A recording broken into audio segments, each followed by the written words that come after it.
আমিরুল মুমিনিন হযরত ওমর ইবনুল খাত্তাব রাদিয়াল্লাহু তাআলা আনহুর শাসনকালে মিশরের গভর্নর হযরত আমর ইবনুল আস রাদিয়াল্লাহু তাআলা আনহুর আমর ইবনুল আস রাদিয়াল্লাহু তাআলা আনহু একদিন কায়রো শহরের একটি ঘোড়া দৌড় প্রতিযোগিতায় মিশরের কায়রো শহরের একটি ঘোড়া দৌড় প্রতিযোগিতায় তার ছেলে প্রতিযোগী হচ্ছে।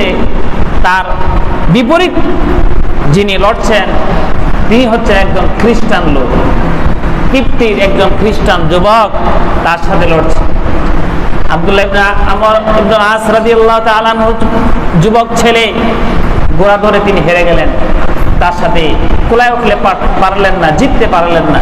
এই ক্ষোভে, এই রাগে, এই গুসায় আমিরুল মুমিনিন আমার পিতা মিশরের গভর্নর আমর ইবনুল আস, আমি জিততে পারলাম না, হেরে গেলাম, মেনে নেওয়া যায় না।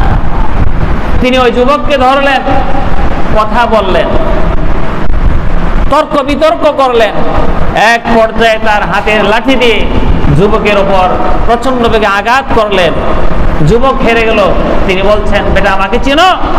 মিশরের গভর্নর আমার বাপ, তুমি আমার সাথে টক্কর দিতে এসেছো, টক্কর দিয়ে আবার তুমি জিতে পুরস্কার নিতে চাও? এইদিকে খ্রিস্টান ওই যুবক আশেপাশে স্থানীয় নেতৃবৃন্দর কাছে বিচার দিলেন, কাউন্সিলের কাছে বিচার দিলেন, মনে করেন মেম্বারের কাছে, চেয়ারম্যানের কাছে বিচার দিলেন। তারাই বিচার করবেন। আমিরুল মুমিনিন দেশের গভর্নর এই সাহস পেল না। একজন লোক সাহস দিলেন, বেটা তোমার বিচার একজন করতে পারে পৃথিবীর মধ্যে, তিনি হচ্ছে আব্দুল্লাহ ইবনে ওমর ইবনুল খাত্তাব তোমার বিচার করতে পারে। ওই যুবক কি করলেন? হাঁটি হাঁটি পা পা করে একদিন, 2 দিন, 3 দিন এইভাবে করে একটানা 17 দিন আস্তে আস্তে হাঁটলেন। হাঁটতে হাঁটতে মিশর থেকে তিনি মদিনায় চলে গেলেন। আমিরুল মুমিনিন তার আসনে বসা, যুবক যায় উপস্থিত। আমিরুল মুমিনিন, এই আমার ঘটনা, আমাকে এইরকম করা হয়েছে, পিটানে দেওয়া হয়েছে, বিচার দায়ের করেছি, কোথাও কোনো বিচার পাই নাই। আপনি ন্যায় বিচার করেন, ন্যায় বিচারের প্রতীক আমি জানি, আমাকে বলেছে, এই জন্য আপনার কাছে বিচার দায়ের করলাম। আমিরুল মুমিনিনের বিচার সুন্দর না খারাপ? আওয়াজ দিয়ে বলেন, সত্য না মিথ্যা? আমিরুল মুমিনিন ডাকলেন তাদেরকে, ডাকো তাদেরকে। তার পিয়ন মারফত, তার দূত মারফত তাদেরকে ডাকলেন। তারা আসলেন, কয়েকদিন পরে আসলেন। আসার পরে বিচার বসলো। অনেক লোক জড়ো হয়েছে, চতুর্দিকে লোক, সাহাবায়ে কেরাম। একদিকে মানুষ বলছে মিশরের গভর্নর, তার ছেলের বিচার হালকা হয়ে যাবে, বিচার হবে না।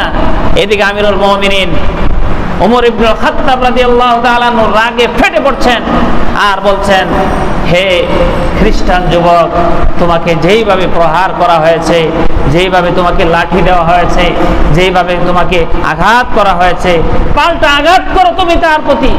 সে লাঠি নিয়ে আগাচ্ছে, আর মিশরের গভর্নরের ছেলে তিনি ভয়ে থরথর করে কাঁপতেছেন। যতটুকু শাস্তি তাকে দেওয়া হয়েছিল ততটুকু পরিমাণ শাস্তির পাল্টা জবাব নেওয়ার পরে এবার হুঁশিয়ার করে বললেন, শোনো আমিরুল মুমিনিন, মিশরের গভর্নর, শোনো, তোমাকে মিশরের গভর্নর বানানো হয় নাই, তুমি জনগণকে গোলাম বানিয়ে রাখবে, জনগণকে গোলাম বানাবে না, জনগণ তোমার গোলাম হবে না, জনগণ হবে আল্লাহর গোলাম। জনগণকে তুমি গোলাম বানিয়ে রেখেছো। শোনো, পরবর্তী সময় যদি তোমার বিপক্ষে কোনো প্রশ্ন আসে, উত্থাপন হয়, তোমার বিরুদ্ধে অভিযোগ আসে, তোমাকে খেলাফতের দায়িত্ব থেকে তোমাকে বহিষ্কৃত করা হবে। খবরদার, দেশ চালাবে মানুষকে নিজের গোলাম নয়, মানুষকে আল্লাহর গোলাম বানিয়ে। এটা হচ্ছে আমানতের হেফাজত। মানুষের বিচার, সঠিক বিচার কিভাবে করতে হয়।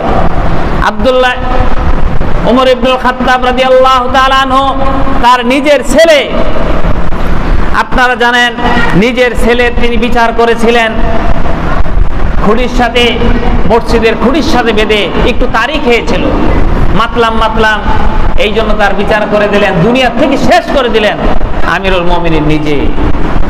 প্রিয় ভাইয়ারা আমার, আমরা সেই নবীর উম্মত যেই নবীর চরিত্রের ব্যাপারে বলা হয়েছে একজন মাখজুম গোত্রের দামি একজন মহিলা ওই বংশের কিছু চুরি করলো, চুরি করার অপরাধে বিশ্বনবীকে কে জানাবে?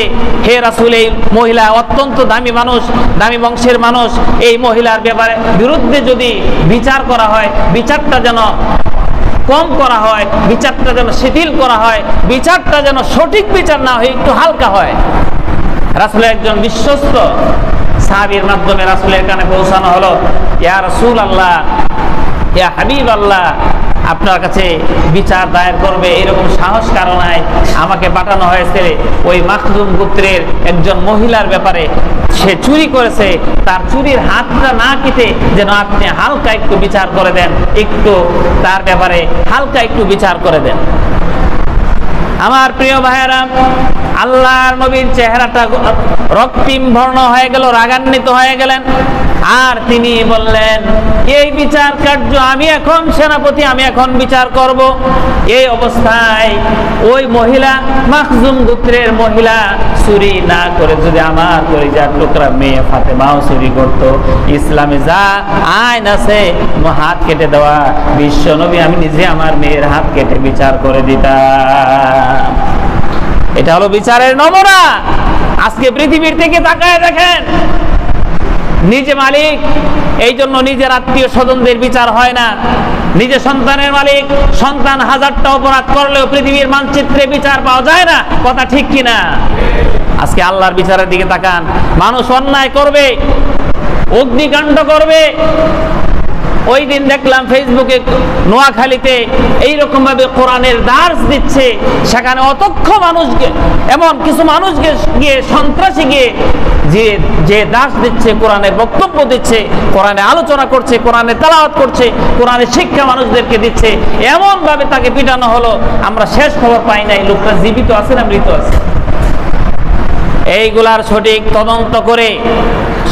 তদন্ত করে তাদেরকে বিচারের আওতাভুক্ত করে ইসলামী শরীয়ত আইন মোতাবেক বিচার করলে বাংলাদেশে দুর্নীতি কয়দিন লাগবে বন্ধ হতে?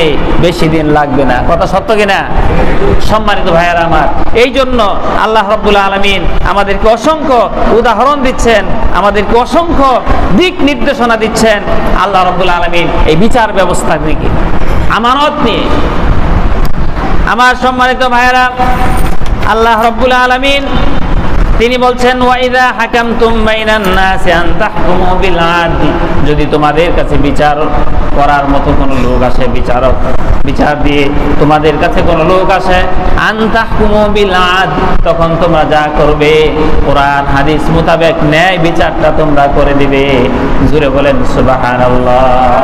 একজন মানুষ একটা মানুষের হাত ভাঙলো, এখন আপনি 20,000 টাকা 2 লাখ টাকা জরিমানা করলেন, এখন হাত ভাঙা একটা হাত দাড়িপাল্লার এই পাশে রাখলেন, আর 20,000 টাকা বা 1 লক্ষ টাকা ওই পাশে রাখলেন। এবার যখন আপনি দাড়িপাল্লা টান দিবেন, দাড়িপাল্লা সমান হবে? আওয়াজ দিয়ে বলেন, সমান হবে? সমান হবে না। সমান হবে কেমনে? ওয়াল উযুনা বিল উযুনি ওয়াস সিন্না বিস সিন্নি ওয়াল জুরুহা কিসাস। আল্লাহ পাক বলেছেন, হাতের বিনিময়ে হাত, পায়ের বিনিময়ে পা, চোখের বিনিময়ে চোখ, কানের বিনিময়ে কান, হত্যার বিনিময়ে হত্যা বদলি যখন করা হবে, তখন বিচারে মিজান টান দিয়ে দেখবেন মিজান টান টান সোজা হয়ে গেছে। এই বিচার যখন কার্যকর করা হবে পৃথিবীর ময়দানে, অপরাধীরা অপরাধ ছেড়ে দিয়ে আল্লাহর ওলিতে পরিণত হতে বাধ্য হয়ে যাবে। তখন তাদের স্বভাব খারাপ থাকবে না, তাদের স্বভাব নষ্ট থাকবে না, জিনা করবে না, ব্যভিচার করবে না, আগুন লাগাবে না, হত্যা, নির্যাতন, খুন, রাহাজানি তারা করবে না। সম্মানিত ভাইয়েরা, একটা মানুষ যখন খুন হয়ে যায় তখন আমরা চিন্তা করি না, আরে যে খুন করে পালিয়ে গেল সে চিন্তা করে না, পালিয়ে গেল, দূর থেকে আঘাত করে, ছুঁয়ে আঘাত করে, পিস্তল দিয়ে গুলি করে লোকটা হঠাৎ করে পালিয়ে গেল। কিন্তু যিনি মরলেন, যার স্বামী মারা গেছে, ওই লোকটা এসে যখন তার স্ত্রীর কান্না শুনতো, তখন বুঝতো স্বামী মারা গেলে কত কষ্ট হয়, সন্তান হারালে, সন্তানকে হত্যা করলে, নির্যাতন করলে কত কষ্ট হয়, সন্তানের বাপকে মারলে, সন্তানের মাকে মারলে কত কষ্ট হয়। যিনি অপরাধ করলেন, যিনি মারলেন, যদি এই দৃশ্য তিনি দেখতেন, আমার মনে হয় তিনি মারতেন না। কথা সত্য কিনা? আজকে আপনি একজনের, একটা মায়ের বুক আপনি খালি করে দিলেন, গুলি করে মেরে ফেলে দিলেন। আপনি বিশ্বাস করেন, এই কথা স্বর্ণ অক্ষরে লিখে রাখেন, আপনি, আপনার মাও একদিন কুল খালি হবে, আপনি একদিন মারা যাবেন। আপনি একজনের বাপকে দুনিয়া থেকে বিদায় করে দিলেন, আপনি বাঁচবেন এই গ্যারান্টিও নাই। আপনাকেও, আপনার শিশুগুলি এতিম হবে, তার বাপ হারা হয়ে যাবে, আপনিও দুনিয়া থেকে চলে যাবেন। এই জন্য এক গুন্ডা আরেক গুন্ডার হাতেই মরে। কথা ঠিক না ঠিক? আমার প্রিয় ভাইয়েরা, এই জন্য অনেক আয়াতে, অসংখ্য আয়াতের মধ্যে রব্বুল আলামিন আমাদেরকে এই দিক নির্দেশনা দিচ্ছেন, তোমাদেরকে যে আমানতদারি দেওয়া হয়েছে।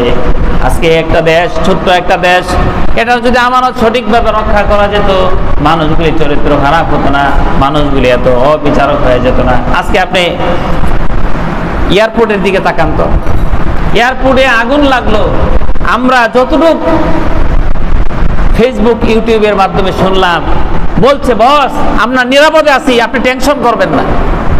তার মানে আপনারা বলেন, আগুন লাগছে না আগুন লাগাইছে? জোরে বলেন। পরিকল্পিতভাবে যারা এই নরকাণ্ড চালিয়েছে, মিলিয়ন মিলিয়ন টাকা আমানতদারি মানুষের হক নষ্ট করেছে, আল্লাহর জান্নাত তো দূরের কথা, জাহান্নামের ফেরেশতাও তাকে ভৎসনা করে, তিরস্কার করে। কথা ঠিক কিনা বলেন? সুতরাং আমি আপনি যদি সেই জায়গায় হই, পরিণতি একই রকম হবে, একই রকম হবে পরিণতি। এই জন্য আল্লাহ পাক বলছেন, ফিরে আসো, ইয়া আইয়ুহাল্লাযীনা আমানু আতিউল্লাহ ওয়া আতিউর রাসূল ওয়া উলিল আমরি মিনকুম। আল্লাহর আনুগত্য করো, রাসূলের আনুগত্য করো।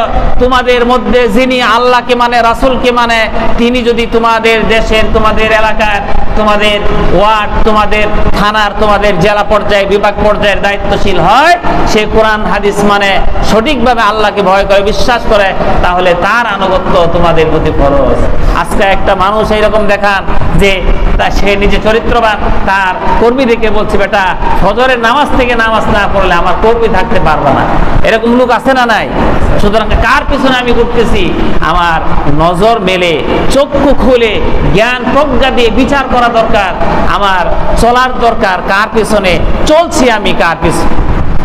সম্মানিত ভাইরা, একটি ঘটনা বলে আমি আমার আলোচনা শেষ করে দিব। সেটা হচ্ছে, আমার চলার গতি যদি হয় ভালো, তাহলে আমাকে ভালোটাই দেওয়া হবে।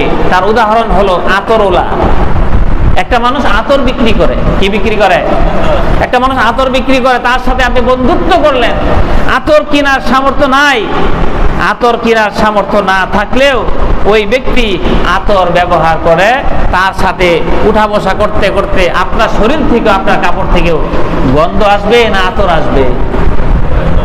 আতরের ঘ্রাণ আসবে, আতরের ঘ্রাণ আসবে।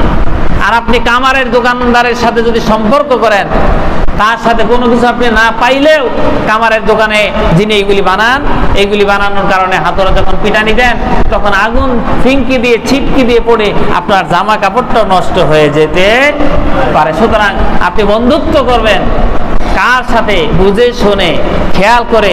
সামনে আসতেছে নির্বাচন, অনেকে বলে হুজুর নির্বাচনের বয়ান করেন। আসলে নির্বাচনের বয়ান মুখ্য বিষয় নয়। মুখ্য বিষয় হলো আমার ভোট, আমার দায়িত্ব দিব আমি তাকে যিনি সৎ, যোগ্য, চরিত্রবান, আমানতদারি। কথা কোন ঠিক না? আপনি অসৎ পথে ভোট দিবেন, আপনার ঠেকা পড়ছে না, আপনাকে আমি বুঝাবো আমার ঠেকা পড়ে নাই। আপনি বুঝেন, আপনি জানেন, আপনি সব কিছু বুঝেন, আপনার ভোট আপনিই দিবেন। আপনার ভোট দেওয়ার কারণে যদি আখিরাতে একটু মুক্তির ব্যবস্থা হয়, এটা আলহামদুলিল্লাহ। আর যদি আটকে যান, তাহলে বিপদ। আসুন আমরা আমানতের সঠিক রক্ষণাবেক্ষণ করি, আমানতকে আমরা কাজে লাগাই, মানুষের হক নষ্ট করা থেকে বিরত থাকি। আল্লাহ রাব্বুল আলামিন এই বিষয়গুলি বুঝে সঠিকভাবে সকলকে মেনে চলার তৌফিক দান করুন।